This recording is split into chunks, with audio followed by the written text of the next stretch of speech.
Волна отодвинула стульчик.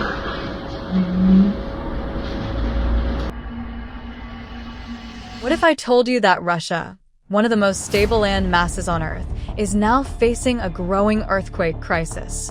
Sounds unlikely, right? But something is happening beneath the surface, literally. Back in 1952, a massive 9.0 magnitude quake rocked Kamchatka. It was one of the most powerful ever recorded in Russia. And just recently, seismic activity in the region has started to spike again. But here's the twist. Experts are noticing unusual tremors in areas that were once considered geologically quiet. Is this just random activity, or the start of something much bigger?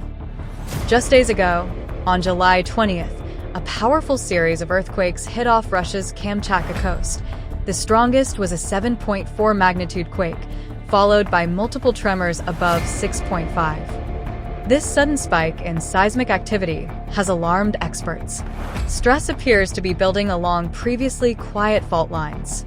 Russia may be facing a major tectonic shift, one that's only just beginning. If a major earthquake strikes, the consequences would be devastating. Cities like Yuzhno-Sakhalinsk and Petropavlovsk-Kamchatsky could face total infrastructure collapse. And here's the scariest part. This activity could trigger secondary disasters, tsunamis along the Pacific coastline, landslides in mountainous terrain, and even disruption of oil and gas pipelines crucial to Russia's economy. Beyond immediate damage, the long-term effects could ripple across borders. Global energy markets might feel the strain if Siberian pipeline infrastructure is compromised. Entire towns could be relocated. Seismic risk zones will have to be redrawn. And climate-resilient infrastructure will become a top priority for Russia's future planning. This isn't just a Russian problem. It could be a global chain reaction. So, what is actually causing this? To understand, we have to look at the Earth itself. Russia's Far East sits on the edge of the Pacific Ring of Fire, a 40,000-kilometer path where most of the world's earthquakes occur. Here, the massive Pacific tectonic plate is grinding relentlessly underneath the smaller Okhotsk plate, on which Kamchatka sits. This process is called subduction. For centuries, friction has kept these plates locked together, but they haven't been still. They've been building up energy, an incredible amount of mechanical stress, like a compressed spring.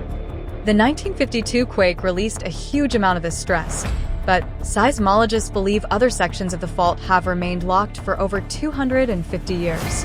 These areas are known as seismic gaps, zones of ominous silence where the pressure is reaching a critical point. For the nearly 320,000 people living in Russia's Far East, this isn't a scientific theory, it's a terrifying reality. In Petropavlovsk-Kamchatsky, a city surrounded by active volcanoes, residents are on edge. Emergency drills are becoming more frequent. Families are preparing go-bags with essentials, a grim routine for a life lived on a geological knife edge. According to a local journalist, the ground trembles almost every week now. We used to ignore the small ones, but since the July quakes, every tremor feels like a warning. We live with the beauty of the volcanoes, but we also live with their danger. Now, the danger feels like it's coming from beneath our feet.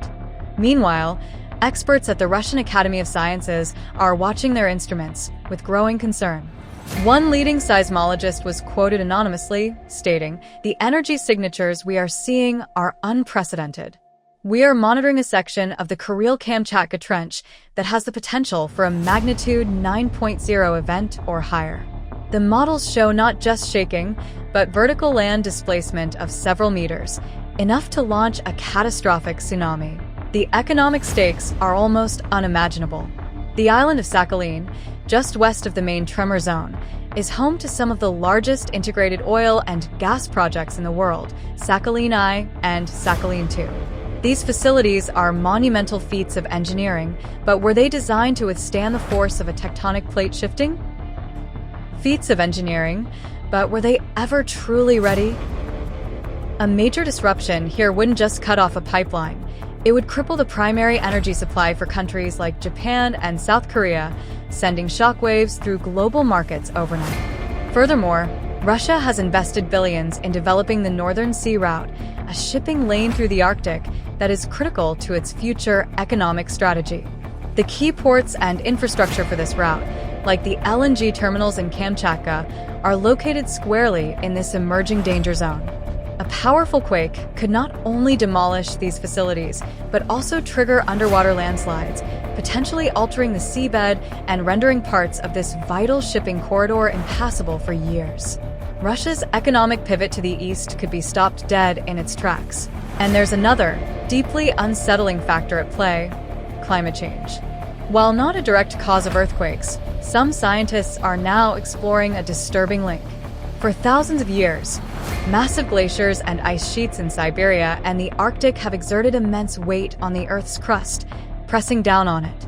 As global temperatures rise, this ice is melting at an accelerating rate. This process, known as isostatic rebound, allows the crust to slowly spring back up. This subtle but powerful shift can alter the stress balance on pre-existing fault lines. Is it possible that a warming planet is now removing a geological clamp that has helped keep these ancient faults stable?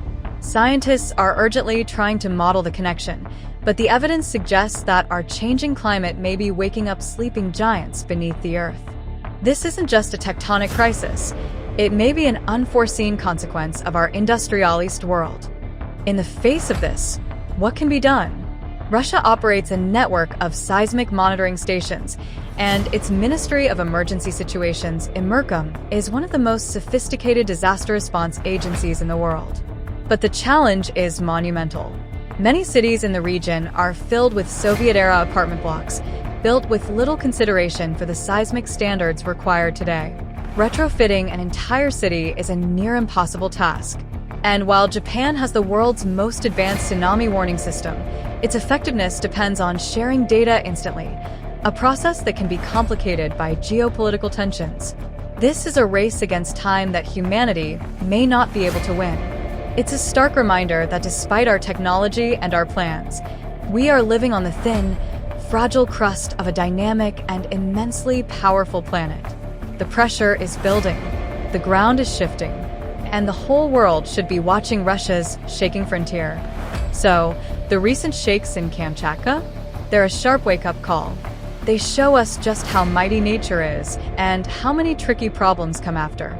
Knowing about all these linked dangers to people, buildings, money, nature, and how society works is super important.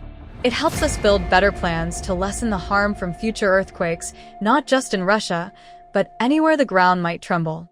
Be safe and keep learning. For more such information videos, subscribe the channel.